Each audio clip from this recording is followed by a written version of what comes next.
ಗುರುಗಳೇ, ವಿದ್ಯಾರ್ಥಿಗಳಿಗೆ ಸೃಷ್ಟಿ ರಹಸ್ಯ ಜ್ಞಾನ ಅಗತ್ಯವೇ? ಖಂಡಿತ ಅಗತ್ಯವಿದೆ ಎಂಬುದು ಜ್ಞಾನ ಪಡೆದ ನಂತರ ನಿಮಗೆ ಗೊತ್ತಾಗುತ್ತದೆ. ವಿದ್ಯಾರ್ಥಿಗಳಿಗೆ ಭೂಗರ್ಭಶಾಸ್ತ್ರದ ಬಗ್ಗೆ ತಿಳಿಯಲು ಇದರ ಜ್ಞಾನ ಅತಿ ಅಗತ್ಯ. ಸತ್ವಗುಣ, ರಜಸ್ಸು ಹಾಗೂ ತಮಸ್ಸು ಮೂರು ವಿರೋಧಿ ಗುಣಗಳಾಗಿದ್ದರೂ ಒಂದಕ್ಕೊಂದು ಕಾರ್ಯ ಅಥವಾ ಫಲ ನೀಡುತ್ತದೆ. ಸದಾಕಾಲ ಒಂದು ಇನ್ನೊಂದನ್ನು ಮೀರಿಸುವ ಪ್ರಯತ್ನ ಇದ್ದರೂ ಜೊತೆಯಾಗಿರುತ್ತವೆ. ಅವುಗಳ ಮೇಲಾಟದಿಂದ ಪ್ರಯೋಜನವಾಗುವುದು ಪುರುಷನಿಗೆ.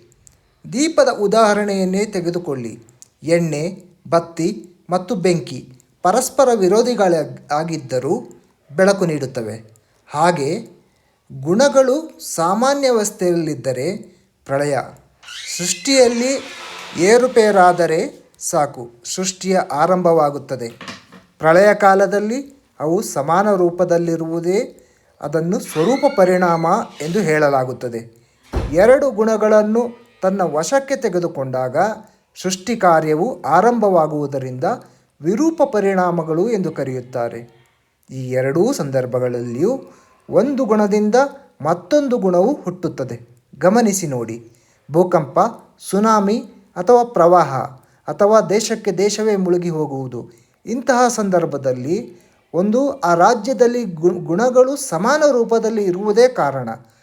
ಭೂಗರ್ಭಶಾಸ್ತ್ರದ ಬಗ್ಗೆ ತಿಳಿದುಕೊಳ್ಳಲು ಇದರ ಜ್ಞಾನ ಅವಶ್ಯಕವಾಗಿರುತ್ತದೆ. ಉದಾಹರಣೆಗೆ, ಪಾಸಿಟಿವ್ ಪ್ಲಸ್ ಪಾಸಿಟಿವ್ ಪಾಸಿಟಿವ್ ಆಗಿರುವುದಿಲ್ಲ, ಪಾಸಿಟಿವ್ ಪ್ಲಸ್ ನೆಗೆಟಿವ್ ಪಾಸಿಟಿವ್ ಆಗಿರುತ್ತದೆ. ಸೃಷ್ಟಿಯಲ್ಲಿ ಇಂಥ ಸಾವಿರ ಉದಾಹರಣೆಗಳಿವೆ.